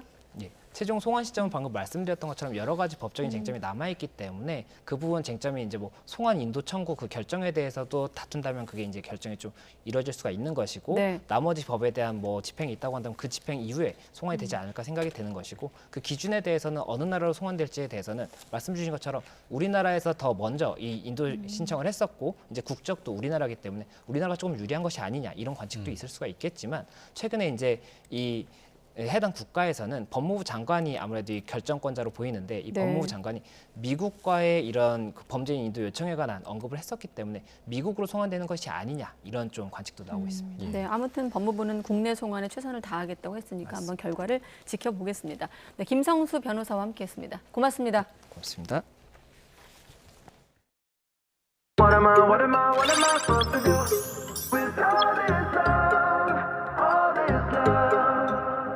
Beautiful 구름 사이를 건너 목적 없이 걷다 보면 닿게 되는 바로 그곳 Paradise 손을 꽉 잡아봐 우리의 희망이 시작되어질 아름다운 바로 Expo Can you feel like it's a good time I gave you everything you needed 특별한 이유는 아닌 걸 자 모두가 꿈꿔온 우리의 희망이 시작이 돼 Welcome to Expo 희망의 파도가 물결칠 거야 It's the biggest wave Our dreams come true Welcome to the land of Expo 꿈이 시작되는 부산 새로운 소망을 담아 Keep it up yeah. 모두가 꿈꿔온 우리의 희망이 시작이 돼 Welcome to Expo 물들여 네, 하나 더 있습니다. 너가 원하는 색으로 형형색색 아름답게 새하얀 캔버스를 채워던 기법 네, 2030 부산 엑스포 유치를 위한 운명의 날 하루 앞으로 다가왔습니다. 민관 합동 유치단은 늦은 밤까지 하나의 국가라도 더 만나면서 우리의 전략과 비전을 설명하고 또 지지를 호소한다는 계획인데요. 투표가 진행될 프랑스 파리에 나가 있는 취재 기자 연결해 보겠습니다. 박광열 기자. 네, 프랑스 파리에 나와 있습니다. 네, 드디어 내일이 결전의 날인데요. 파리 분위기 전해주시죠. 네, 지금 제가 있는 곳은 이 파리 중심가에 위치한 파리의 대표적인 관광 명소죠. 이 국립 오페라 극장, 바로 이 오페라 가르니에 앞에 나와 있습니다. 지금 이곳의 시각은 이제 오전 9시를 조금 넘겼는데요. 서울보다 8시간 늦기 때문에 지금 27일 오전 9시를 조금 넘긴 상황이고 조금 전까지 비가 오다가 지금은 조금 잦아든 상황입니다. 자, 제 뒤에 이 대형 5개 광고판이 아마 보이실 텐데 우리나라 주요 기업의 광고입니다. 이 광고에 보면 지금은 아마 작게 보이실 텐데 이 월드 엑스포 2030 부산 코리아라는 문구가 나와 있습니다. 이 부산 이즈 레디, 이 준비된 부산을 강조하는 각종 문구가 그야말로 이 파리 전역을 뒤덮은 상황인데요. 제가 파리에 도착해서 잠깐 둘러봤는데도 이 부산이라는 글자를 심심치 않게 발견을 할 수 있었습니다. 이 시내 곳곳에는 부산과 엑스포를 강조하는 광고판 등이 내걸렸고요. 이 에펠탑과 루브르 박물관 등 주요 관광 명소도 예외가 아니었습니다. 이 개최년도 2030을 강조하는 2030대의 버스가 이 부산 엑스포라는 글자를 담은 채 시내 곳곳을 누빌 정도입니다. 네, 정말 여기저기서 부산이라는 글자가 보이고 있는데 이 정부도 막판 유치 활동에 총력전을 기울이고 있죠. 네, 맞습니다. 그야말로 이 전쟁터라고 불러도 과언이 아닌 상황입니다. 이 기본 전략을 보면 우리 편은 지키고 이 경쟁 후보 지지국 가운데 흔들리는 나라를 집중적으로 설득한다 정도로 요약을 해볼 수 있겠는데요. 이 정부 관계자는 우리를 지지하는 한 국가가 흔들리고 있다, 이런 정보를 이 파리행 비행기에서 들어서 혼비백산했다며 이 긴박한 현재 상황을 표현하기도 했습니다. 이 한덕수 국무총리를 필두로 정부 관계자들뿐 아니라 지난 20일 일찌감치 이곳에 짐을 푼 이 박형준 부산시장과 재계 주요 인사까지 이 총력전에 돌입한 이유이기도 한데요. 오늘도 밤 늦게까지 촘촘한 일정이 준비되어 있습니다. 한 표라도 더 획득하기 위해서 이 식사와 세미나, 리셉션까지 모든 방안을 동원할 계획입니다. 다만 몇 개 나라를 그리고 누굴 만나는지는 철저히 베일에 가려 있습니다. 특정 국가의 만남 사실이 공개되면 바로 경쟁국에서 역공에 들어갈 수 있기 때문입니다. 정부 측에서 최대한 관련 내용을 유치 활동이 끝나는 시점까지 함구해달라고 동행 기자단에 주문했을 정도로 정보전이 파리에서 펼쳐지는 모습입니다. 네, 정말 긴박한 작전이 수행되고 있는 그런 분위기인데 이번에는 판세도 좀 예측을 해보겠습니다. 애초 사우디아라비아에 다소 밀린다, 이런 관측이 많았었는데 지금은 어떤가요? 네, 많이 따라왔다, 백중열세에서 박빙까지 만들었다, 조심스럽지만 이런 전망들이 나오고 있습니다. 각국 표심을 정확히 읽긴 어렵지만 일찌감치 유치전에 돌입한 데다 5일머니를 앞세운 사우디가 가장 앞서 있다는 시각이 그동안 우세했던 건 사실입니다. 그걸 뒤집을 우리만의 무기는 첫째, 바로 열정입니다. 지난해 7월 유치 출범 뒤 이동거리만 무려 2천만 킬로미터에 달합니다. 지구를 무려 495바퀴 도는 수준인데요. 여기에 맞춤형 전략 역시 주요 비대칭 전략입니다. 개최국 국력을 뽐내는데 그치지 않고 소외된 개도국들과 함께 참여할 수 있는 엑스포로 거듭나겠다는 건데요. 여기서 강점이 바로 과거 한강의 기적 경험입니다. 단순한 금전 지원뿐 아니라 노하우를 전수한다는 사우디가 개도국에 물고기를 준다면 우리는 물고기를 잡는 법을 알려주겠다는 전략입니다. 사우디가 주머니 사정이 얇은 개도국을 집중 공략해온 만큼 그 표를 가져온다면 효과는 한 표 그 이상이 될 거란 전망도 나오고 있습니다. 네, 이제 정말 하루 남았습니다. 향후 이제 남은 구체적인 일정도 소개해 주시죠. 네, 내일은 유치전의 최종 단계 PT가 진행됩니다. 우리가 첫 번째 주자로 나서게 되는데요. 이 PT 주자와 내용 역시 철저한 보안 사항입니다. 경쟁국의 대응을 막고 또 최대한의 극적인 효과를 거두기 위함인데 일단은 국제적 영향력이 있는 인물이 될 거라는 관측이 지배적입니다. 이후 최종 투표는 한국 시각 내일 밤 11시에서 자정 전후로 예상이 되고요. 1차 투표에서 만약 사우디가 앞서더라도 과반 투표를 저지하면서 동시에 우리가 2위를 차지해서 결선으로 간다는 계획입니다. 1차에서 로마를 찍었던 표를 가져와서 극적인 뒤집기를 연출하겠다. 이탈리아를 찍었던 표를 가져와서 극적인 뒤집기를 연출하겠다는 보관인데요. 이 최종 결과는 29일 0시에서 새벽 1시쯤 윤곽을 드러낼 것으로 보입니다. 지금까지 프랑스 파리에서 YTN 박광렬입니다. 네, 들으신 것처럼 개최지 선정 투표가 이제 그야말로 눈앞으로 다가오면서 부산에서는 막바지 응원전이 연이어 펼쳐지고 있습니다. 부산이 2030년의 주인공이 되면 우리는 세계 3대 메가 이벤트를 모두 유치한 7번째 나라가 됩니다. 김종호 기자가 보도합니다. 개최지 선정 투표를 일주일 앞두고부터는 부산 곳곳에서 유치 열기를 담는 응원전이 본격적으로 펼쳐졌습니다. 부산은 관문에서부터 2030 세계박람회에 대한 바람으로 가득합니다. 시민이 공원에 모여 만든 엑스포라는 글자는 누구도 아닌 바로 시민이 세계박람회 유치를 원하고 있음을 자랑합니다. 우리 부산에서 2030 엑스포가 개최되고 성공됐으면 좋겠습니다. 성공을 기원합니다. 국제박람회기구 총회도시인 파리와 부산을 상징하는 조형물이 관광지를 찾은 시민과 관광객 모두에게 엑스포를 알리고 응원을 당부합니다. 올 때마다 되게 좋다고 생각을 하고 있고 역시 부산이 좋은 도시구나. 타 지역 사람이라도 좋은 도시라고 생각하고 있어서 좋은 결과가 있었으면 좋겠다고 생각합니다. 투표 과정이 실시간으로 공개되진 않지만 총회 시각에 맞춰 현지에서 전해지는 소식을 시민이 함께 들으며 마지막까지 응원 열기를 높이는 행사도 부산에서 열립니다. 부산이 2030년 세계박람회 개최지로 결정되면 부산항 북항 일대 343만 제곱미터 땅에 박람회장이 조성됩니다. 2030년 5월 1일 개막해 6달 동안 진행되는 행사에 국내외에서 5천만 명가량이 찾을 거로 예상됩니다.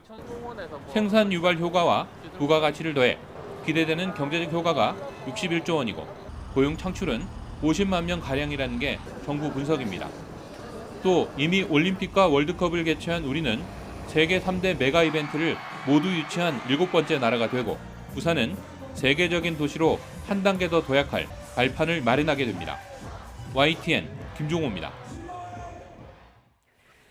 의대 증원을 둘러싸고 의사단체가 반발 강도를 높이고 있는 가운데 젊은 의사나 의대생들도 조금씩 반대의 목소리를 내고 있습니다. 3년 전 의료계 파업이 재연될 경우 이번에도 의대 증원이 좌초하는 것 아니냐 이런 우려까지 나오고 있습니다. 김혜은 기자입니다. 정부가 수천 명에 달하는 의대 증원 수요 조사를 발표하자 그간 침묵하던 의학계도 비판 의견을 내기 시작했습니다. 대한의학회는 원래 이런 자리에 나타나지 않는데 하도 정부의 조치가 어처구니가 없어서 그 조사 취지와는 상관이 없이 보건의료에서 필요한 의사 숫자를 왜곡하고 사회에 잘못된 신호를 제공함으로써 삭발을 감행한 의사협회장은 이번에도 총파업을 시사하며 강경 대응에 나섰습니다. 3년 전 의료계 파업을 이끌었던 전임 의사협회장까지 나서서 정권 심판 투쟁으로 노선을 확대하겠다고 으름장을 놨습니다. 보건복지부는 국민 생명을 담보로 한 총파업을 언급한 건 유감이라며 정부의 일방적인 추진이라는 의협 비판에 정면으로 반박했습니다. 이게 정부가 이제 일방적으로 의대 정원 확대를 결정하는 것이 아니고 정부도 여러 가지 프로세서들이 있습니다. 이런 가운데 3년 전 의료계 파업에 동참한 전공의와 의대생 단체도 집단행동 가능성을 일단 열어두고 있다고 밝혔습니다. 전공의협의회는 정부가 독단 결정을 할 경우 좌시하지 않겠다고 밝혔습니다. 지난 주말 총회를 연 의대학생협회는 정부 발표대로 정원을 확대하면 의학 교육의 질이 심각하게 훼손될 것이라며 필요할 경우 의견을 모으기로 했습니다.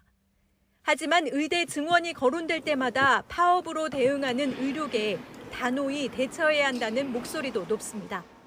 국민 생명을 볼모하는 것이 잘못된 것이라는 걸 분명히 보여줘야 된다는 생각을 해요. 그러면 실은 강경하게 대처하면 집결하지 못해요. 정부도 이런 지적을 의식한 듯 이번에는 의사협회 눈치만 보지 않겠다는 입장이어서 양측의 대치가 팽팽한 상황입니다.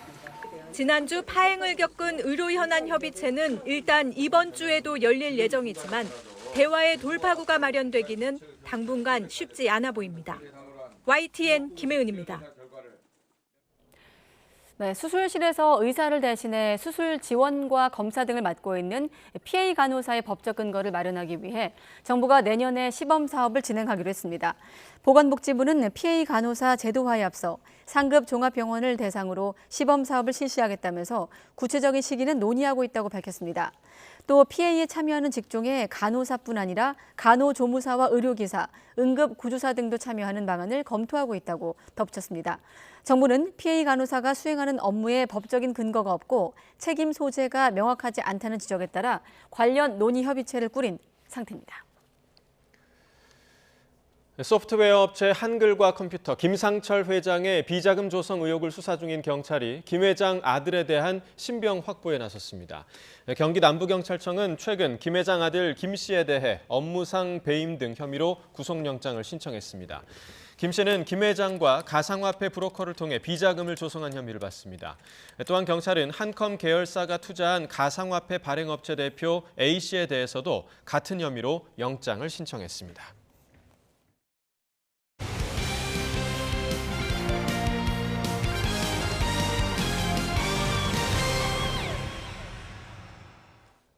스포츠 소식입니다.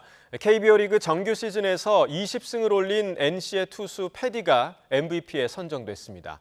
평생 단 한 번의 기회밖에 없는 신인상은 한화의 투수 문동주에게 돌아갔습니다. 김상익 기자입니다. MVP 수상자는 NC 다이노스 패디입니다. 정규 시즌 투수 3관왕 NC의 에릭 패디가 올 시즌 KBO 리그 MVP에 뽑혔습니다. 투수 부문 트리플 크라운은 지금까지 선동열과 류현진, 윤성민 단 3명만 일궈낸 대기록이자 외국인 선수로는 패디가 처음입니다. 한 시즌 20승과 200탈삼진을 동시에 달성한 것도 1986년 선동열 이후 37년 만에 처음입니다. 기자단 투표 111표 중 90%가 넘는 102표를 받은 패디는 이례적으로 시상식 참석을 위해서 미국에서 휴식 중에 다시 한국을 찾았습니다. Triple Crown, for sure. Yeah, all of them. Thank you so much for making me feel like I was at home. Like I said, Masan Chengwan, you'll always have my heart, and 사랑해. 한화의 노시아는 홈런 31개, 타점 101개로 타격 2관왕에 올랐지만 패디의 높은 벽을 넘지는 못했습니다. 신인상은 8승 8패, 평균 자책점 3.72의 성적을 올린 한화의 강속구 투수 문동주에게 돌아갔습니다. 문동주는 2006년 류현진 이후 17년 만에 신인상을 받은 한화 선수가 됐습니다. 선배님의 대단한 업적이 제가 아직 하나도 따라가지 못했지만 그래도 신인상 하나 따라간 것 같습니다. 아직 너무 멀었고 제가 조금이나마 그래도 선배님의 뒤를 열심히 따라가 보겠습니다. 미국 골드글러브에서 착안해 올해 신설된 수비상도 투수 부문 주인공 패디 등 9개 포지션에서 초대 수상자를 배출했습니다. YTN 김사익입니다. 여자 프로농구 청주 KB의 박지수 선수가 1라운드 최우수 선수로 선정됐습니다. 한국 여자 프로농구연맹 WKBL은 기자단 MVP 투표에서 박지수가 54표를 받아 35표의 박지현을 따돌렸다고 밝혔습니다. 박지수는 1라운드 5경기에 평균 29분여를 뛰며 17.4득점, 16.2 리바운드, 6.2 어시스트를 기록했습니다. 오늘은 흐리고 비가 내리며 추위가 잠시 주춤했습니다. 하지만 밤사이 찬바람이 강해지며 기온이 큰 폭으로 떨어지겠는데요. 내일 서울 아침 기온은 영하 3도로 오늘보다는 6도나 낮겠고요. 한낮에도 예년 기온을 밑돌며 종일 춥겠습니다. 내일 아침까지 영서와 충청 이남 지방에는 산발적으로 비가 내리겠고 일부 내륙과 산간에는 1에서 3cm의 눈이 내려 쌓이겠습니다. 또 내일 오전까지 중서부와 영남 지방은 초미세먼지 농도도 짙게 나타날 수 있겠습니다. 내일 아침에는 중부지방을 중심으로 영하권 추위가 찾아오겠는데요. 내일 서울 아침 기온은 영하 2도, 춘천은 영하 3도를 보이겠고요. 대구는 5도에서 출발하겠습니다. 한낮에도 찬바람이 불며 체감 추위가 심하겠습니다. 내일 서울 낮 기온은 3도, 대전은 6도, 대구는 8도를 보이겠습니다. 당분간 기온은 점차 내림세를 보일 전망입니다. 지금까지 날씨 정보였습니다. 네, 가장 빠른 종합 뉴스 뉴스키 마치겠습니다. 네, 이어서 이브닝 뉴스가 방송됩니다. 함께해 주신 여러분 고맙습니다.